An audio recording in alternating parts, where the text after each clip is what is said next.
ാണ് രക്ഷാദൌത്യം. അവിടെ ഇപ്പോൾ മെറ്റൽ ഡിറ്റക്ടറും ഒപ്പം പുതിയ റഡാർ സംവിധാനങ്ങളും ഒക്കെയാണ് അവിടെ എത്തിച്ചിരിക്കുന്നത്. കരസേനയുടെ സംവിധാനങ്ങൾ പുതിയതായി കൂടുതൽ സജ്ജമായ ആധുനിക സംവിധാനങ്ങൾ ഒരുക്കിക്കൊണ്ടാണ് രക്ഷാപ്രവർത്തന ദൗത്യത്തിന് പുതിയ വേഗം കൈവരിക്കുന്നത്. പുഴയിലും ഒപ്പം കരയിലും പരിശോധന, അതാണിപ്പോഴുള്ള വെല്ലുവിളി. ആ വെല്ലുവിളി പൂർണ്ണമാവേണ്ടതുണ്ട്. ആദ്യം കരയിലെ പരിശോധന പൂർണ്ണമാക്കണം. അതിനുവേണ്ടിയുള്ള ശ്രമങ്ങളാണ് നടക്കുന്നത്. കരയിൽ പരിശോധന കരസേനയുടെ നേതൃത്വത്തിൽ ആർമി വിങ് അവിടെ നടത്തുന്നു. കരയിലെ പരിശോധന പൂർത്തിയായ ശേഷം ഇനി പുഴയിലും മൺകൂനയിലും മറ്റ് ഇടങ്ങളിലും പരിശോധന നടത്തി മുന്നോട്ട് പോകും. അങ്ങനെയാണ് ഡീപ് സെർച്ച് ഡിറ്റക്ടർ, അതാണ് അവിടെ എത്തിച്ചിരിക്കുന്നത്. ഡീപ് സെർച്ച് ഡിറ്റക്ടർ എന്നത് കൂടുതൽ ഇടങ്ങളിൽ കൂടുതൽ ആഴത്തിൽ കുടുങ്ങിക്കിടക്കുന്ന വസ്തു എന്ത് അതിനെ കണ്ടെത്താനുള്ള ശ്രമമാണ് ഉണ്ടാവുന്നത്.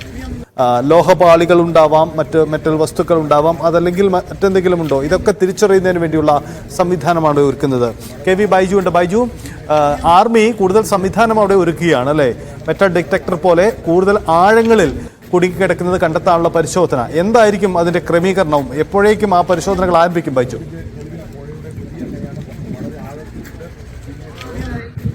സൈത്ത, അത് ആർമിയുടേതല്ല, ഒരു സ്വകാര്യ കമ്പനിയിൽ നിന്നും ബംഗളൂരുവിൽ നിന്ന് എത്തിച്ച ഒരു റഡാർ സംവിധാനമാണ്. 8 മീറ്റർ ആഴത്തിൽ ഉള്ള വസ്തുക്കൾ തിരിച്ചറിയാൻ പറ്റുമെന്നാണ് അവർ പറയുന്നത്. അവരെ ഇപ്പോൾ ഇതിനകത്തേക്ക് കയറ്റിവിട്ടിട്ടുണ്ട്. അവർ പരിശോധന അല്പസമയം മുമ്പ് തന്നെ ഈ പുഴയുടെ ഭാഗങ്ങളിലും അതുപോലെ തന്നെ ഈ റോഡരികിൽ മൺകൂനയിലും മുകളിലും അത്തരത്തിൽ പരിശോധന നടത്തുന്ന ഒരു ആധുനിക സംവിധാനമുള്ള റഡാറാണ്. കഴിഞ്ഞ തവണ കൊണ്ടുവന്ന രീതിയിലുള്ള ചെറിയ റഡാറല്ല. അതേസമയം 8 മീറ്ററോളം ആഴത്തിലുള്ള വസ്തുക്കൾ ഈ റഡാറിൽ കണ്ടെത്താൻ കഴിയുമെന്നാണ് പറഞ്ഞത്. ഏതായാലും മിലിറ്ററിയുടെ ഏതെങ്കിലും സംവിധാനങ്ങൾ ഇതുവരെ ഇവിടെ എത്തിയിട്ടില്ല. അവരുടെ ഇത്തരത്തിലുള്ള ഉപകരണങ്ങൾ ഉച്ചയോടുകൂടി അല്പസമയം കൂടി കഴിഞ്ഞ് എത്തുമെന്നാണ് നമുക്ക് അറിയാൻ സാധിച്ചത്. അല്പസമയം മുമ്പ് ഒരു മിലിറ്ററിയുടെ ഒരു വാഹനം കൂടി കടന്നുപോയി. അതിൽ കുറച്ച് ഉപകരണങ്ങളുണ്ട്. പക്ഷേ അത്യാധുനിക സംവിധാനങ്ങളുള്ള ഉപകരണങ്ങൾ ഇതുവരെ എത്തിയിട്ടില്ല. ഈ സംവിധാനം ഇപ്പോൾ ബംഗളൂരുവിൽ നിന്ന് ഒരു സ്വകാര്യ ഏജൻസിയുടെയാണ് ഇപ്പോൾ ഇവിടെ എത്തിച്ചത്. എന്തായാലും ഇപ്പോൾ AKM അഷ്റഫ് ഉൾപ്പെടെ MLA ഉൾപ്പെടെ നമ്മോട് പറയുന്നത് ഈ മൺകൂനയിൽ തന്നെ ഈ ലോറി ഉണ്ടാകും എന്ന തരത്തിലാണ്. അങ്ങനെയാണെങ്കിൽ ഈ ഇപ്പോൾ ഈ മലയുടെ അടിവാരത്തിൽ റോഡിന് വശത്തായി ഒക്കെ വലിയ തോതിലുള്ള മണ്ണുകളുണ്ട്. ആ മൺകൂന മുഴുവനായി നീക്കം ചെയ്യണം. ആ നീക്കം ചെയ്യുന്ന പ്രവർത്തികളാണ് ഇപ്പോൾ പുരോഗമിക്കുന്നത്. ആ പുഴയിലുള്ള തെരച്ചിലും ഒപ്പം നടക്കുന്നുണ്ട്. കാരണം ഇനി സമയം കളയാൻ തീരെയില്ല. വളരെ പ്രധാനപ്പെട്ട മണിക്കൂറുകളിലൂടെയാണ് കടന്നു പോകുന്നത്. അതുകൊണ്ട് തന്നെ 2 ഭാഗങ്ങളിലുമുള്ള പരിശോധന നടത്തേണ്ടത്. മറ്റൊരു കാര്യം, നമ്മുടെ കേരള സംഘം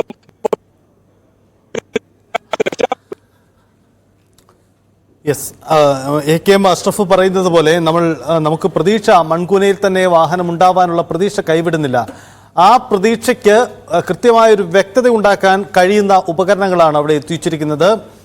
മെറ്റൽ ഡിറ്റക്ടർ അത് സ്വാഭാവികമായും മണ്ണിനടിയിൽ കുടുങ്ങിക്കിടക്കുന്ന 8 മീറ്റർ ആഴത്തിൽ വരെയുള്ള സ്ഥലങ്ങളിൽ പരിശോധന നടത്താൻ കഴിയും. നിലവിലെ കരയിൽ അതുണ്ടോ എന്ന്, കരയിൽ വാഹനം എന്തെങ്കിലും കുടുങ്ങിയിട്ടുണ്ടോ എന്ന് വളരെ വ്യക്തമാകാൻ കഴിയുന്ന ഉപകരണമാണ് അവിടെ എത്തിച്ചിരിക്കുന്നത്. നേരത്തെ കടന്നുപോയ ഒരു സ്വകാര്യ കമ്പനിയുടെ വാഹനം എന്നതാണ് ബൈജു വ്യക്തമാക്കിയത്. ബൈജു സൂചിപ്പിക്കുന്നത് പോലെ കരയിൽ വാഹനമുണ്ടോ? നേരത്തെ ഈ MLA അടക്കമുള്ള MK രാഘവൻ MP അടക്കമുള്ളവരുടെ ആശങ്ക, അല്ലെങ്കിൽ അവർ കരുതുന്നത് മണ്ണിൽ തന്നെ ഉണ്ടാവും, കരയിൽ തന്നെ വാഹനം ഉണ്ടാകുമെന്നതാണ്. അങ്ങനെയെങ്കിൽ ഇപ്പോൾ അവിടേക്ക് എത്തിച്ചിരിക്കുന്ന ഈ മെറ്റൽ ഡിറ്റക്ടർ അടക്കമുള്ള പരിശോധന കൊണ്ട് ഇക്കാര്യത്തിൽ ഒരു വ്യക്തത ഉണ്ടാക്കാൻ കഴിയുമെന്ന് നമുക്ക് പ്രതീക്ഷിക്കാം, അല്ലെ ബൈജു?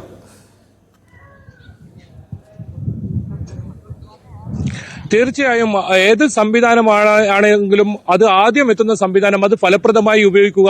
കാരണം നമുക്ക് ഇനി വളരെ ചുരുങ്ങിയ സമയം മാത്രമേ ഉള്ളൂ, നമുക്ക് പ്രതീക്ഷയുടെ സമയം. അതുകൊണ്ട് തന്നെ ഏത് സംവിധാനമായാലും അത് ഏത് ഭാഗത്തു നിന്നായാലും ഇവിടെ അത് ഉപയോഗിക്കുക, അത് കണ്ടെത്താൻ ശ്രമിക്കുക. അത് തന്നെയാണ് ഇപ്പോൾ ഏറ്റവും പ്രധാനം. നേരത്തെ റഡാർ വെച്ച് പരിശോധന നടത്തിയ സ്ഥലത്തിൽ നിന്നും ഇപ്പോൾ നിരവധി മണ്ണുകൾ മാറ്റിയിട്ടുണ്ട്. അതുകൊണ്ട് തന്നെ ഇപ്പോൾ എത്തിയ റഡാർ വളരെ പെട്ടെന്ന് തന്നെ ഈ മൺകൂനയ്ക്ക് താഴെ ഏതെങ്കിലും വസ്തുക്കളുണ്ടോ എന്ന കാര്യത്തിൽ കണ്ടെത്താൻ സഹായിക്കും. അത് ഏതായാലും ഇപ്പോൾ അല്പസമയത്തിനകം തന്നെ ആ പ്രവൃത്തികൾ ആരംഭിക്കും. ഏത് സംവിധാനമായാലും വളരെ പെട്ടെന്ന് ഇത് കണ്ടെത്തണം. ഈ ലോറി പെട്ടെന്ന് ഇത്രയും വലിയൊരു വസ്തു ആയതുകൊണ്ട് തന്നെ റഡാറിൽ ഇത് കണ്ടെത്താൻ സാധിക്കും. പക്ഷേ അത് ലോറിയാണോ ഏത് വസ്തുവാണെന്ന് കൃത്യമായി കണ്ടെത്തണമെങ്കിൽ ആധുനിക സംവിധാനങ്ങൾ അത് സൈനിക തലത്തിൽ തന്നെ കൊണ്ടുവരേണ്ടി വരും. അതിന് എന്തായാലും ഇനി കാത്തിരിക്കേണ്ടി വരും. അത് എത്ര സമയം കാത്തിരിക്കേണ്ടി വരുമെന്നറിയില്ല. ഉച്ചയ്ക്ക് ശേഷം ശേഷമായിരിക്കുമോ എത്തുക, ഏത് സമയത്തെത്തുമെന്നറിയില്ല. ഏതായാലും അത്തരം സംവിധാനങ്ങൾ ഇവിടെ എത്തിക്കാൻ നിർദ്ദേശം നൽകിയിട്ടുണ്ട് എന്നാണ് നമുക്ക് മനസ്സിലാക്കാൻ സാധിക്കുന്നത്. അതിനും അപ്പുറം വളരെ പെട്ടെന്നുള്ള ഇനിയുള്ള മണിക്കൂറുകളിൽ രക്ഷാപ്രവർത്തനം വേഗത്തിലാക്കി ഈ മൺകൂനകൾ പൂർണ്ണമായും അവിടെ നിന്നും നീക്കം ചെയ്താൽ മാത്രമേ ഈ വാഹനം, ഈ ലോറി ഇവിടെ ഇല്ല എന്ന് നമുക്ക് ഈ തരത്തിൽ സ്ഥിരീകരിക്കാൻ പറ്റൂ എന്നാണ് രക്ഷാപ്രവർത്തകർ പറയുന്നത്. കാരണം പുറത്താണ് ഇത് പാർക്ക് ചെയ്തത്. അങ്ങനെയാണെങ്കിൽ ഭൂമിക്കടിയിലേക്ക് താഴ്ന്നു പോകുന്ന സാഹചര്യവും ഉണ്ട് എന്ന് പറയുന്നത്. അതുകൊണ്ട് തന്നെ പൂർണ്ണമായും ഈ മണ്ണ് മാറ്റാതെ ഈ ലോറി അവിടെ ഇല്ല എന്ന ഒരു സ്ഥിരീകരണത്തിലേക്ക് എന്തായാലും എത്താൻ പറ്റില്ല. പക്ഷേ അപ്പോഴും പുഴയിലുള്ള തെരച്ചിലും ഊർജിതപ്പെടുത്തേണ്ടതുണ്ട്. അതുകൊണ്ട് തന്നെയാണ് പുഴയിലുള്ള തെരച്ചിലും ഇപ്പോൾ ആരംഭിച്ചിട്ടുള്ളത്. ഏതെങ്കിലും കാരണവശാൽ ഇവിടെ ലോറി ഇല്ല എന്ന് കണ്ടെത്തിയാൽ പിന്നീട് സമയം വൈകും പുഴയിലുള്ള തെരച്ചിലിന്. അതുകൊണ്ട് തന്നെ 2 തെരച്ചിലും ഒരേ സമയത്ത് നടത്തുക. നേവി ഈ പുഴയോരത്തൊക്കെ തെരച്ചിൽ നടത്തുന്നുണ്ട്. ഏതെങ്കിലും ഇതിന്റെ ഭാഗങ്ങൾ, ലോറിയുടെ മറ്റോ ഭാഗങ്ങൾ കണ്ടെത്താൻ പറ്റുമോ, മാത്രമല്ല ഒഴുക്കിൽപ്പെട്ട് കാണാതായവരുടെ അവരെ എന്തെങ്കിലും കണ്ടെത്താൻ പറ്റുമോ, അത്തരത്തിലുള്ള പരിശോധന നടക്കുന്നുണ്ട്. ഈ 3 ജീവനുകൾക്കായുള്ള ഈ കണ്ടെത്തലിനായുള്ള ഈ പ്രയത്നം 7 ദിവസം പിന്നിട്ടിരിക്കുന്നു എന്നതാണ് ഒരു പക്ഷേ നമ്മൾ ഇതിന് മുമ്പൊന്നും കേട്ടിട്ടില്ലാത്ത വിധം വളരെ പെട്ടെന്ന് തന്നെ രക്ഷാദൗത്യം പൂർത്തിയാക്കാൻ കഴിയുന്ന ഒരു സാഹചര്യം ഉണ്ടായിട്ടും, വളരെ അനുകൂല ഈ റോഡ് സൗകര്യമൊക്കെ ഉണ്ടായിട്ടും ഈ ഇത്രയും വൈകിയത് വലിയ തോതിലുള്ള ഒരു ആശങ്ക തന്നെയാണ് നമ്മൾക്കുണ്ടാക്കുന്നത്. കാരണം ഇത്രയും സമ്മർദ്ദം ഉണ്ടാക്കിയിട്ടും, ഇത്രയും മാധ്യമങ്ങളിലൂടെ സമ്മർദ്ദം ഉണ്ടാക്കിയിട്ടും, മുഖ്യമന്ത്രി ഉൾപ്പെടെ സ്ഥലത്തെത്തുന്ന സാഹചര്യം ഉണ്ടായിട്ടും ഇതിന് ഇപ്പോഴും ഈ ചോദ്യത്തിന് ഉത്തരം ഇതുവരെ ലഭിച്ചിട്ടില്ല. എന്തായാലും അർജുനെ കണ്ടെത്തേണ്ടതുണ്ട്, ഒപ്പം മറ്റ് 2 പേരെ കണ്ടെത്തേണ്ടതുണ്ട്. അർജുൻ സഞ്ചരിച്ച വാഹനം, ഇത്രയും വലിയൊരു വാഹനം, അതെവിടെ എന്ന ചോദ്യത്തിന് ഉത്തരമില്ല. യെസ്, ബൈജു സൂചിപ്പിക്കുന്നത് പോലെ അതാണ് സാഹചര്യം. അവിടെ നമുക്ക് വ്യക്തത വരുത്താനുള്ള സാഹചര്യങ്ങൾ നിരവധിയാണ്. അത്യാധുനിക സംവിധാനങ്ങൾ ഒരുക്കുന്നു. മെറ്റൽ ഡിറ്റക്ടർ കളത്തിലിറക്കി പുതിയ പരിശോധന നടത്തി. ആ തരത്തിലേക്കാണ് ഇപ്പോൾ പോകുന്നത്. നോക്കൂ, അവിടെ അപകടമുണ്ടായതിനു ശേഷമുള്ള അവിടുത്തെ വെള്ളമൊഴുകുന്ന അത് അതിരൂക്ഷമായി മാറുകയാണ്. ഇങ്ങനെ റോഡിന് നടുവിലൂടെ ഒരു പുഴച്ചാല് പോലെ, ഒരു പുഴ പോലെ തന്നെ അത് ക്രിയേറ്റ് ചെയ്തുകൊണ്ട് അത്തരം ശക്തമായ മണ്ണൊലിപ്പാണ് അവിടെ ഉണ്ടായത്. പുഴ കേന്ദ്രീകരിച്ച് പരിശോധന നടക്കണം. ഗംഗാവലി പുഴ, അത് അവിടെ നടക്കുന്ന പരിശോധന പ്രധാനപ്പെട്ടതാണ്. അങ്ങനെ അവ്യക്തതകൾ നിരവധി നിലനിൽക്കെയാണ് ഈ ദൗത്യം മുന്നോട്ട് പോകുന്നത് എന്നതാണ് സാഹചര്യം.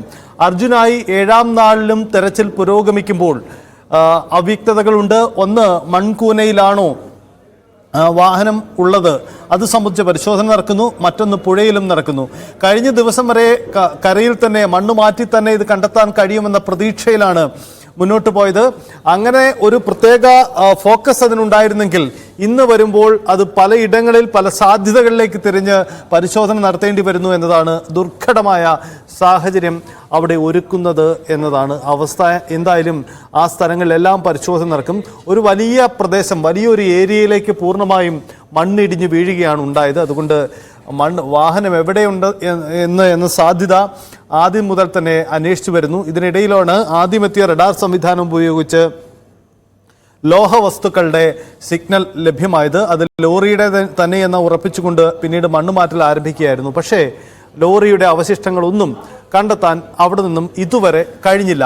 ഇതേ തുടർന്നാണ് 85% മണ്ണ് മാറ്റപ്പെട്ടു കഴിഞ്ഞു എന്ന് അവിടെ സർക്കാർ, കർണാടക സർക്കാരൊക്കെ അവകാശപ്പെടുന്ന ആ സ്ഥലത്ത് ഇനി പുഴയിലേക്ക് പരിശോധന നടത്തേണ്ടി വരുന്ന സാഹചര്യം ഉണ്ടാവുന്നത്. പുഴയിലേക്ക് വന്നു വീണ മൺകൂന, ആ മൺകൂനയ്ക്കടിയിൽ വാഹനം പെട്ടുപോയിട്ടുണ്ടാകുമോ, അതല്ലെങ്കിൽ നദിയുടെ മറ്റു മേഖലകളിലേക്ക് മാറ്റപ്പെട്ടിട്ടുണ്ടാകുമോ, ഇങ്ങനെ പല സാധ്യതകളും പല സാഹചര്യങ്ങളും തെരഞ്ഞുള്ള അന്വേഷണമാണ് നടക്കുന്നത്.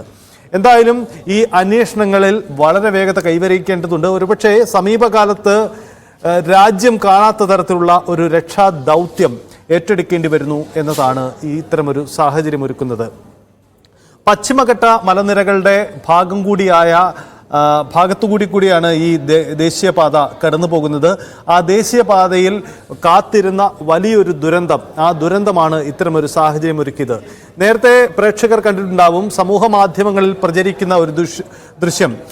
അപകടത്തിന് മുമ്പും അപകടത്തിന് ശേഷവുമുള്ള ആ റോഡിൻ്റെ അവസ്ഥ വ്യക്തമാക്കുന്നതാണ്. അതായത് ആ റോഡ് അപകട മേഖലയാണ് എന്ന് വളരെ വ്യക്തമാണ്. കാരണം അതിൻ്റെ ഒരു സൈഡിൽ മണ്ണിടിച്ചിൽ മുമ്പേ തന്നെയുണ്ട്. റോഡിൻ്റെ പല മേഖലകളിലും മണ്ണിടിഞ്ഞു വീഴാറുണ്ട്.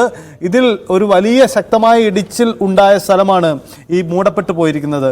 അത് വാഹനങ്ങൾ മാത്രമല്ല, അവിടെ ഒരു കടയുണ്ടായിരുന്നു, വീടുണ്ടായിരുന്നു. ഇതൊക്കെ ഈ ദുരന്തത്തിൽ, ഈ മണ്ണിടിച്ചിലിൽ പൂർണ്ണമായും അകപ്പെട്ടു പോയി എന്നതാണ്.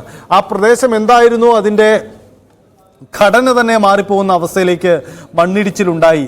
അതാണ് ഇത്ര വലിയ ഒരു ദുരന്തത്തിലേക്ക് അവിടെ വഴിവെച്ചത് എന്നതാണ് അവിടെ ഇത്തരമൊരു സാഹചര്യം ഒരുക്കിയത്. എന്തായാലും ആ ദുരന്തത്തിന് മുമ്പും ശേഷവുമുള്ള സാഹചര്യം, ആ പ്രദേശത്തിന് പറ്റിയ മാറ്റം, അതൊക്കെ നമ്മൾ വിശദമായി പരിശോധിച്ചതാണ്.